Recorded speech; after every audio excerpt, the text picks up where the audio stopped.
आप सभी बेहतर जानते हैं कि 1945 में जब वर्ल्ड वॉर 2 हुआ, not just world war 2, even world war 1 में भी जो अलाइड कंट्रीज थे वो सभी जो है वो मिलकर जर्मनी या फिर एक्सिस पावर्स के खिलाफ लड़ रहे थे। तो अलाइड नेशंस का हिस्सा जो था, no doubt one of the most powerful countries जैसे कि फ्रांस, यूके, यूएसए और रशिया थे। यस, रशिया और यूएसए, जो कि उस वक्त रशिया तो नहीं था इंडिविजुअली लेकिन सोवियत यूनियन था, तो इन दोनों को जो है एक ही ब्लॉक में हमने देखा हुआ था। लेकिन पोस्ट 1945 आइडियोलॉजिकल डिफरेंसेस की वजह से यूएसए जो है वो कैपिटलिज्म डोमिनेटेड हो गया और सोवियत यूनियन जो है वो कम्युनिस्ट डोमिनेटेड हो गया। तो एक दूसरे के बीच आइडियोलॉजिकल डोमिनेंस पाने के लिए इन दोनों ने अपने अपने अलग अलग ब्लॉक्स बनाए हुए थे, जिसे हम नाटो और वार्सा कहते हैं। तो हम नाटो वर्सेस रशिया के बारे में जानने से पहले हम नाटो वर्सेस वार्सा को जानने की कोशिश करेंगे। तो सबसे पहले व्हाट इज नाटो, जैसे कि आप सभी को पता है कि नॉर्थ अटलांटिक ट्रीटी ऑर्गेनाइजेशन भी इसे कहा जाता है। ये एक डिफेंस पैक्ट है या फिर एक मिलिट्री अलायंस है जिसे वॉशिंगटन ट्रीटी भी कहा जाता है। इसे अप्रैल 1949 में साइन किया गया था, खासकर यूनाइटेड स्टेट्स, कनाडा और several other western European nation to provide collective security against the Soviet Union. तो उस वक्त सोवियत यूनियन में बढ़ चढ़कर कम्युनिज्म चल रहा था और बहुत ही इन्फ्लुएंस कर रहा था सोवियत यूनियन। तो वेस्टर्न कंट्री से डर रहे थे कि कहीं ना कहीं रशिया से या फिर सोवियत यूनियन से निकलकर ये कम्युनिज्म या फिर कम्युनिस्ट आइडियोलॉजी हमारी वेस्टर्न नेशंस में भी ना फैले। तो उसे वहीं पर रोकने के लिए, उस कम्युनिस्ट ब्लॉक को रोकने के लिए नाटो का जो है वो पैदाइश की गई थी, नाटो की सोच लाया गया था। तो सबसे इंपॉर्टेंट प्रावधान या फिर सबसे इंपॉर्टेंट की प्रोविजन जो नाटो को सबसे अलग करता है, क्योंकि हम कई रीजनल ग्रुपिंग्स के बारे में भी बात करते हैं, कई इस तरीके के डिफेंस पैक्ट और मिलिट्री पैक्ट्स दुनिया में है, लेकिन नाटो को सबसे यूनिक इसलिए माना जाता है क्योंकि उसका एक स्पेसिफिक आर्टिकल है, आर्टिकल नंबर 5, जो ये कहता है कि अगर एक मेंबर भी, जो कि इस अलायंस के एज ऑफ नो 30 मेंबर्स हैं, मैं आपको उनके बारे में भी बताऊंगा, तो एज ऑफ नो 30 मेंबर जो हैं उनमें से अगर किसी एक मेंबर पर भी कहीं पर भी अटैक होता है तो पूरी तरीके से वो नाटो अलायंस के ऊपर अटैक माना जाएगा। यानी कि तुम हमारे लोगों में से किसी एक पर हाथ डालो, हम सभी जो है मिलकर तुम पर अटैक करेंगे। तो it is to be considered as an attack on all the members. तो this is what makes NATO to be one of the most influential defence treaties. तो this effectively put western Europe under the nuclear umbrella of the United States. तो जाहिर सी बात है कि इस NATO alliance में USA भी है और USA no doubt the most powerful militarized nation भी आप कह सकते हैं। तो सबसे डिफेंस, सबसे एडवांस्ड डिफेंस टेक्नोलॉजीज भी उसके पास हैं। तो no doubt this actually makes USA to come for the rescue of the nations which are part of the NATO. आइए थोड़ा बहुत नजर वार्सा के ऊपर भी करते हैं। वार्सा जैसे कि आप सभी को पता है पोलैंड का कैपिटल है। तो वहां पर जो है दरअसल सोवियट्स भी चाहते थे कि हम भी अपना कुछ ना कुछ इस तरीके का एक पैक्ट बनाएं। तो दरअसल वार्सा पैक्ट भी जो है वो भी एक डिफेंस ट्रीटी है, just like NATO, which was established by the Soviet union, जो कि उस वक्त 15 कंट्रीज का हिस्सा हुआ करता था। 15 अलग अलग कंट्रीज जो है सोवियत यूनियन का हिस्सा हुआ करते थे और बाद में 1991 में डिसइंटीग्रेशन के बाद एक रशिया और बाकी के 14 कंट्रीज ने अपना इंडिपेंडेंस प्रोक्लेम किया हुआ था। तो at that of time Soviet union और 7 अलग सोवियत सैटेलाइट स्टेट्स जो कि सेंट्रल और ईस्टर्न यूरोप में थे, जैसे कि Alabama, Bulgaria, Czechoslovakia, East Germany, Hungary, Poland और रोमानिया ने जो है मिलकर इस वार्सा पैक्ट को साइन किया हुआ था। और अल्बानिया ने बाद में खुद को विड्रॉ भी किया हुआ था 1968 में।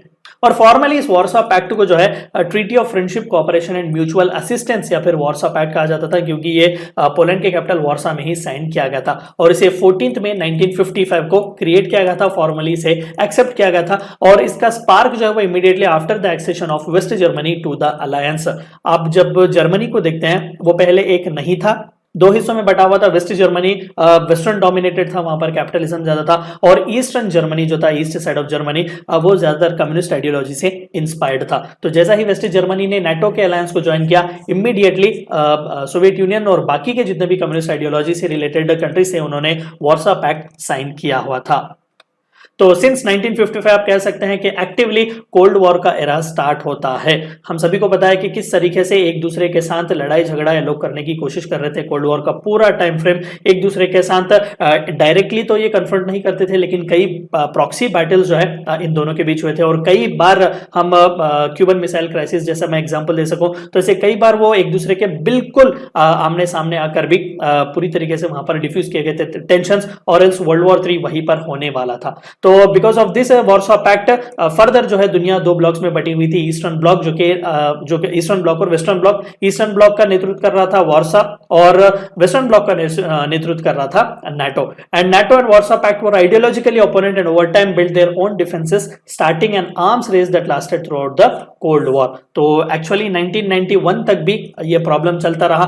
1990s में हुआ ये कि मिखाइल गोर्बाचेव जो कि सोवियत यूनियन के आखिरी प्रेसिडेंट भी माने जाते हैं, दरअसल उन्होंने चंद पॉलिसीज को फॉलो किया हुआ था, जैसा कि पॉलिसी ऑफ ओपननेस जिसे रशिया में ग्लासनोस्ट कहा जाता है, और रीस्ट्रक्चरिंग पेरेस्ट्रोइका भी इसे कहा जाता है रशियन में। तो इन दोनों उनके पॉलिसीज को फॉलो करने की वजह से, उनके मेन सेंट्रल पॉलिसी की वजह से, और थोड़े बहुत अलग अलग इनिशिएटिव्स और जो अपराइजिंग्स वहां पर हो रहे थे छोटे छोटे कंट्रीज में सोवियत यूनियन के, all of this actually culminated in the fall of Soviet Union. तो सोवियत यूनियन को 1991 में डिसइंटीग्रेट किया गया था और इसका ऐलान चेकोस्लोवाकिया के प्रेसिडेंट वैक्लेव हैवेल, यहां पर आप पिक्चर देख सकते हैं और ये इमेज जो है वो मिखाइल गोर्बाचेव की है, तो इन्होंने अनाउंस किया हुआ था ऑन 25 फरवरी 1991 के सोवियत यूनियन डिसइंटीग्रेट हो रहा है और 1 जुलाई 1991 को पूरी तरीके से उसे डिसइंटीग्रेट किया गया। और खासकर बर्लिन वॉल भी गिर गया हुआ था बाय द टाइम ऑफ 1989। तो जर्मनी में भी जो वॉल यहां पर आप देख सकते हैं, दरअसल से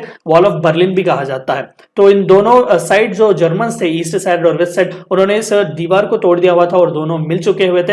and communist governments in Poland, Hungary, Czechoslovakia, East Germany, Romania and Bulgaria started to fall. The breakup of the Warsaw Pact was shortly followed by the dissolution of the Soviet Union in December 1991। तो छोटे छोटे Soviet union के Nations में भी uprisings चल रहे थे।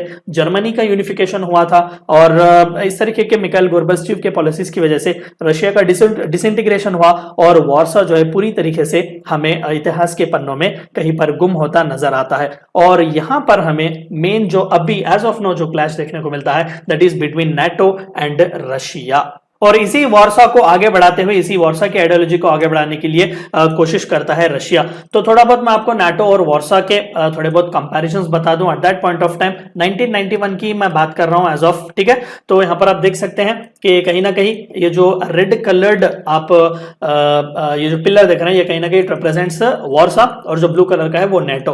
तो मिलिट्री पर्सनल में भी कहीं ना कहीं वार्सा जो था वो थोड़ा बहुत आगे था। 6 मिलियन के आसपास एक्टिव पर्सनल इसके आप देख सकते हैं। देखिए, at this time we are not speaking about separate countries, we are speaking about alliances of different countries। तो यहाँ पर नंबर्स भी बहुत ही ज्यादा आपको देखने को मिलेंगे। तो टैंक्स वगैरह में भी आप देख सकते हैं वार्सा ने इजीली नाटो का आउटशाइन किया हुआ था 69,000 के आसपास। और कॉम्बैक्ट एयरक्राफ्ट में भी आप देख सकते हैं नाटो के पास लगभग 12,000 थे, तो वही वार्सा कंट्रीज के पास 14,000 के आसपास थे। और सबमरीन्स का काउंट भी नाटो के पास 290 अगर था, तो वार्सा कंट्रीज के पास इट वाज 370। और एयरक्राफ्ट कैरियर वगैरह, हेलीकॉप्टर्स वगैरह जो थे वो थोड़े बहुत नाटो के पास ज्यादा थे 60, और वार्सा कंट्रीज के पास कम थे, दैट इज 40। और बाकी के जितने भी फाइटर कैरियर्स, डिस्ट्रॉयर्स वगैरह थे, तो वो नाटो के पास थोड़े बहुत ज्यादा थे 450, और वार्सा के पास थोड़े बहुत कम थे दैट इज 300। यानी कि यहाँ पर एक लेवल प्लेइंग फील्ड हमें दोनों के बीच देखने को मिलता था। लेकिन अब जो कि वार्सा नहीं है, तो रशिया इकलौता ऐसा कंट्री जो है वो उस आइडियोलॉजी को स्ट्रांगली रिप्रेजेंट करने की कोशिश कर रहा है। तो अभी चलिए बात करते हैं नाटो और रशिया की।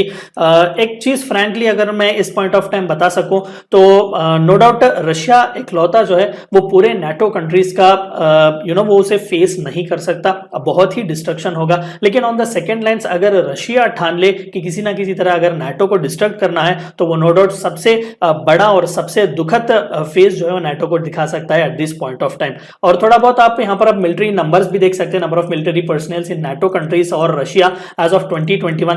तो ये सभी इन थाउजेंड्स दिए गए हैं। तो लगभग यूएसए के पास आप देख सकते हैं 13 लाख के आसपास पर्सनल्स हैं, और रशिया के पास भी 11 लाख के आसपास आप देख सकते हैं। और बाकी के जितने भी हैं ये सभी नाटो मेंबर्स ही हैं। टर्की के पास लगभग 4.5 लाख, फ्रांस के पास 2 लाख के आसपास हैं, जर्मनी के पास 1,80,000 के आसपास है, इटली के पास भी आप देख सकते हैं 1,70,000 के आसपास हैं। तो जब हम पूरी तरीके से मिलाएंगे तो नो डाउट नाटो कंट्रीज जो है वो इजीली आउटशाइन करेंगे रशिया को। और मिलिट्री स्पेंडिंग्स की भी है जब हम बात करते हैं तो 2016 तक रशिया एक्टिवली 69.2 बिलियन डॉलर्स के आसपास स्पेंड करता था अपने डिफेंस इक्विपमेंट्स पर। और लेकिन सिंस 2016-17 उसने अपने डिफेंस के बजट को जो है वो कम किया हुआ है। As of now on an average 55.3 billion dollars ही रशिया जो है वो डिफेंस या फिर मिलिट्री इक्विपमेंट्स पर स्पेंड कर रहा है। On the other hand NATO के यूरोपियन मेंबर्स जो है वो कंसिस्टेंटली अपने डिफेंस इक्विपमेंट्स पर, रिसर्च एंड डेवलपमेंट पर पैसा वगैरह लगाते ही रहे हैं। आप यहाँ पर देख सकते हैं फ्रांस लगभग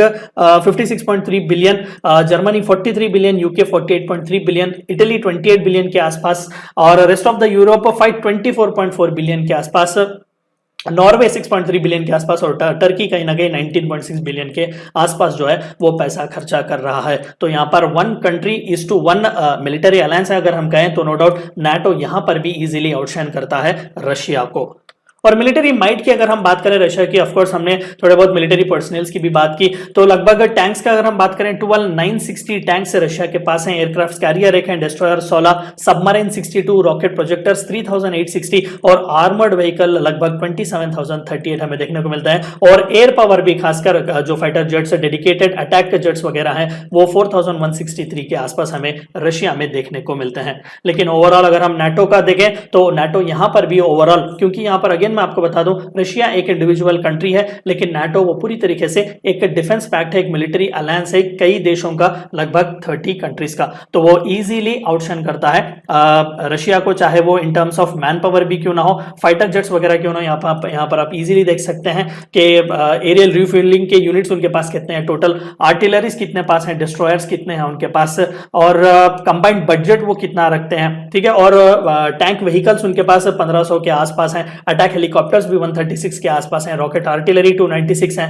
फाइटर हल्स जो है उनके पास 14 है। तो यहां पर किसी भी चीज में देख लें नो डाउट नाटो जो है वो कहीं ना कहीं रशिया को आउटशाइन करने की कोशिश करता है और आसानी से वो रशिया को आउटशाइन कर सकता है। वीडियो को एंड करने से पहले मैं आपको यहां पर 2 इंपॉर्टेंट पॉइंट्स यही बता सकता हूं कि सबसे पहली चीज, अगर नेटो वर्सेस रशिया की हम बात करते हैं तो नो डाउट नेटो हर चीज में रशिया को ओवरशाइन करता है, चाहे वो टोटल कंबाइंड स्ट्रेंथ हो मिलिट्री पर्सनल का, चाहे वो इक्विपमेंट्स वगैरह में भी हो, क्योंकि वहां पर यूएसए, यूके, फ्रांस जैसे एडवांस्ड कंट्रीज हैं। लेकिन सेकंड पॉइंट हमें मद्देनजर रखते हुए यह भी कहना पड़ेगा कि अगर रशिया ने ठान लिया कि नेटो जैसे पावरफुल ब्लॉक के साथ भी अगर वो झगड़ा करेगा, अगर वो उनके स्ट्राइक टू स्ट्राइक अगर वो वापिस से जवाब देने की कोशिश करेगा, तो नो डाउट नाटो को जितना डिस्ट्रक्शन रशिया से मिलेगा शायद ही नाटो ने इसके बारे में कहीं सोचा होगा। सो लेट अस होप कि जल्द से जल्द यूक्रेन और रशिया के बीच जो टेंशन्स हैं वो खत्म हो जाए और दोनों के बीच जल्द से जल्द पीस वापस से आ जाए। चीजें जो आपको रशिया वर्सेस नेटो के बारे में या फिर नेटो वर्सेस रशिया के बारे में जाननी थी तो थोड़े बहुत इनके बारे में रिव्यू क्वेश्चंस भी देख लेते हैं जो कि मोस्ट प्रोबेबली एग्जाम में पूछे जा सकते हैं। तो which of the following is a military alliance, ASEAN, NAFTA, NATO या EEC that is European economic council? So the correct answer is actually NATO, North Atlantic Treaty Organization. ये इकलौता military alliance है, बाकी के पूरे रीजनल कोऑपरेशन के agreements हैं या फिर रीजनल ग्रुपिंग्स भी आप कह लें। नाटो का एस्टैब्लिशमेंट कब हुआ था? 1949, 1948, 1947 या 1946? And the correct answer is 1949। NATO was founded to help West to resist western countries को किस चीज से रेसिस्ट करने के लिए NATO का एस्टैब्लिशमेंट किया गया था? Turkey block, Asian block, communist bloc या नन ऑफ देम? और खासकर इसी कोल्ड वॉर में हम थर्ड वर्ल्ड ब्लॉक भी देखने को मिलते हैं या फिर नॉन अलाइनमेंट मूवमेंट जिसमें इंडिया बहुत ही क्रूशल था वो भी हमें देखने को मिलता है। तो the correct answer is communist bloc. Communism के आइडियोलॉजी से बचाने के लिए, सोवियत यूनियन और उसके इन्फ्लुएंस से बचाने के लिए, कम्युनिस्ट ब्लॉक से बचाने के लिए NATO का एस्टैब्लिशमेंट किया गया था। वार्सो पैक्ट कब क्रिएट किया गया था? 1949, 1952, 1955 या 1960? And the correct answer is of course 1955। वार्सो जो है वो पोलैंड का कैपिटल है। विच of the following country is not a member of NATO? NATO का मेंबर नहीं है चेक रिपब्लिक, पोलैंड, रोमानिया और Russia? And the correct answer is of course Russia जो है नाटो का मेंबर नहीं है। नाटो के ऑफिशियल लैंग्वेजेस कौन से हैं? English and Russian, English and French, English and Chinese, French and Norwegian? And the correct answer is English and French. 2 official languages हैं नाटो के। Current secretary general of NATO, NATO के current secretary general John de Hoop Scheffer, Anders Fogh Rasmussen, James Stoltenberg या Javier Solana? And the correct answer is James Stoltenberg is the correct answer. Warsaw Pact कब खत्म हुआ? 1989, 1990, 1991 या 1992? And the correct answer is 1991 with the dissolution of Soviet union.